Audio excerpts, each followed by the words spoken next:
우스터 미술관은 매사추세츠주의 중심 도시 우스터에 자리한 미술관입니다. 보스턴의 큰 미술관들에 가려져 조용해 보이지만 이곳의 컬렉션은 결코 작지 않습니다. 우스터 미술관은 공식적으로 약 4만 점에 가까운 세계 미술 컬렉션을 소장하며 고대 모자이크와 갑옷, 유럽 회화, 미국 미술, 인상주의, 추상표현주의까지 폭넓게 품고 있습니다. 이 미술관의 특징은 한 시대를 과시하는 데 있지 않습니다. 오히려 아주 오래된 돌의 표면에서 19세기 실내의 빛으로 다시 물 위의 수련과 현대 추상의 리듬으로 이어지는 느린 시간의 이동에 있습니다. 이 그림 앞에서는 먼저 빛의 줄무늬가 보입니다. 창문 밖의 빛은 그대로 방 안으로 들어오지 않습니다. 베네치안 블라인드를 지나며 얇게 나뉘고 그 나뉜 빛은 여인의 드레스와 얼굴, 벽과 바닥 위에 조용히 내려앉습니다. 여인은 극적인 행동을 하지 않습니다. 그녀는 앉아있는 듯 빛 안에 조용히 머뭅니다. 이 장면에는 사건이 없습니다.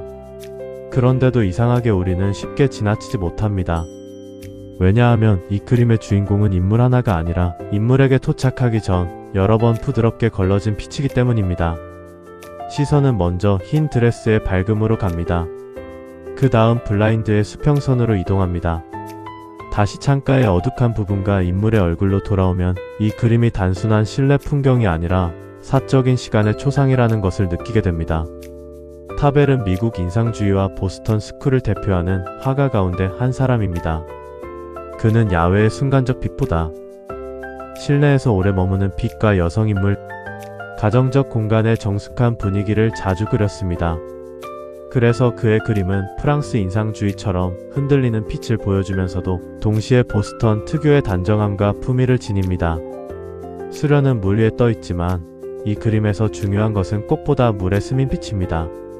우스터 미술관은 이 작품을 1910년 디랑리엘 갤러리에서 구입했으며 미국 미술관이 모네의 수련을 구입한 가장 이른 사례 중 하나로 설명합니다.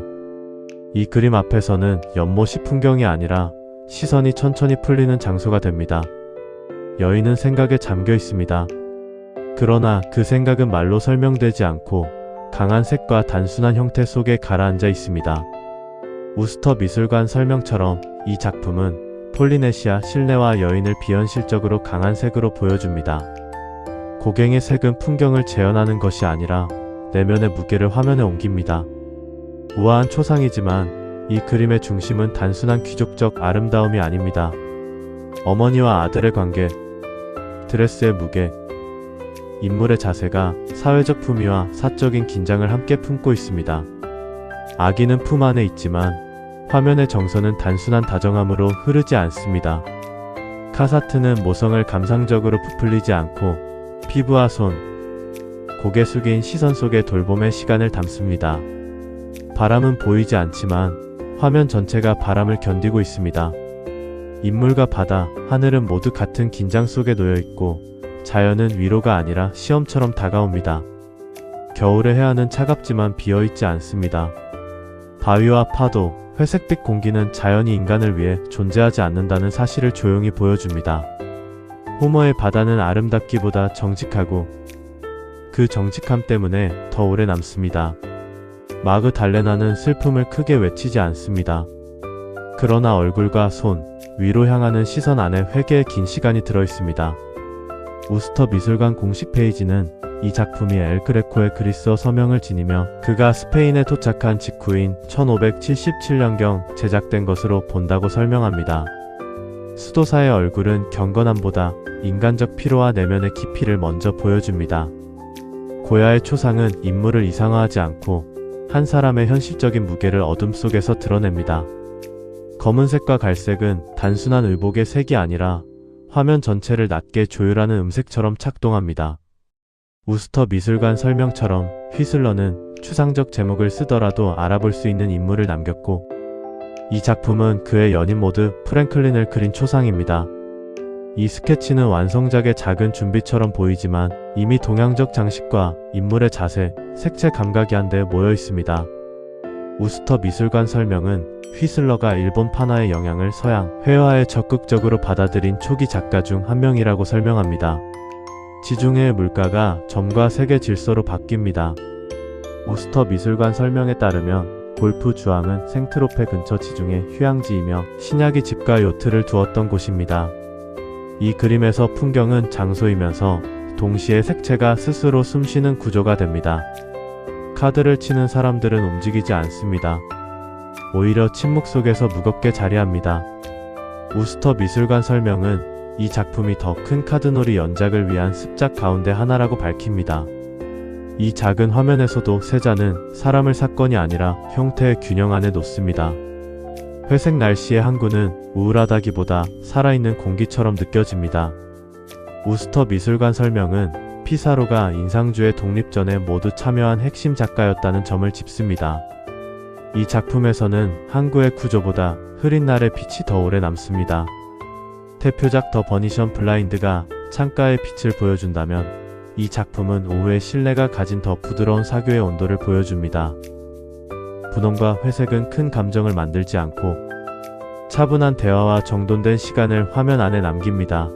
우스터 미술관 공식 페이지에서도 이 작품은 타벨의 작품군 안에서 확인됩니다. 대상은 사라지고 색과 선의 긴장만 남습니다. 우스터 미술관 컬렉션 페이지에서 이 작품은 1936년 칸딘스키 작품으로 확인됩니다. 타벨의 실내에서 빛이 조용히 나뉘었다면 칸딘스키의 화면에서는 색과 형태가 더 이상 사물을 설명하지 않고 스스로 움직이기 시작합니다. 집들은 풍경 속에 조용히 놓여 있지만 색은 현실보다 더 단단하고 선명합니다. 우스터 미술관 설명은 민터가 1900년대 초 미넨의 칸딘스키 전위학교에서 공부하며 실험을 장려받았다고 설명합니다. 이 작품은 풍경이 단순한 장소가 아니라 색채의 구조가 되는 순간을 보여줍니다. 오래된 나무와 인물은 서로 닮아 있습니다. 우스터 미술관 설명은 호머가 긁어내기 기법으로 구름과 공간감을 만들었고 오래된 나무와 노인의 친연성을 강조했다고 해석합니다. 이 작품은 자연 속 인간을 그린 것이 아니라 오래 견딘 존재들이 서로를 알아보는 순간처럼 보입니다. 작은 어로 장면이지만 바다와 인간 사이의 긴장은 이미 충분히 살아있습니다. 호머는 물가의 일상을 가볍게 보지 않습니다. 물빛과 몸의 자세, 순간적인 움직임 안에 자연과 노동이 만나는 조용한 균형을 남깁니다. 이 인물은 크게 말하지 않습니다. 낮은 색조와 절제된 자세 속에서 휘슬러 특유의 분위기 중심 초상이 만들어집니다. 얼굴보다 색조가, 설명보다 정적이 오래 남는 작품입니다. 우스터 미술관을 한 바퀴 돌고 나오면 우리는 거대한 수도의 미술관을 본 것과는 다른 감정을 얻습니다.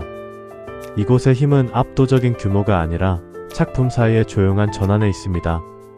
타벨의 창가에서 시작한 빛은 모네의 연못으로 번지고 고갱의 색채 안으로 가라앉고 호머의 바다에서 차가워지며 엘 그레코와 고야의 얼굴에서 내면의 어둠을 만납니다. 그리고 세잔, 신약, 피사로, 칸딘스키를 지나면서 회화는 점점 더 대상에서 벗어나 색과 구조와 리듬 그 자체로 나아갑니다. 그 중에서도 타벨의 더 버니션 블라인드는 가장 조용한 시작점처럼 남습니다. 왜냐하면 이 그림은 우리에게 말해주기 때문입니다. 빛은 언제나 한꺼번에 들어오지 않는다고. 때로는 얇은 선으로 나뉘어 아주 천천히 한 사람의 하루 위에 내려앉는다고.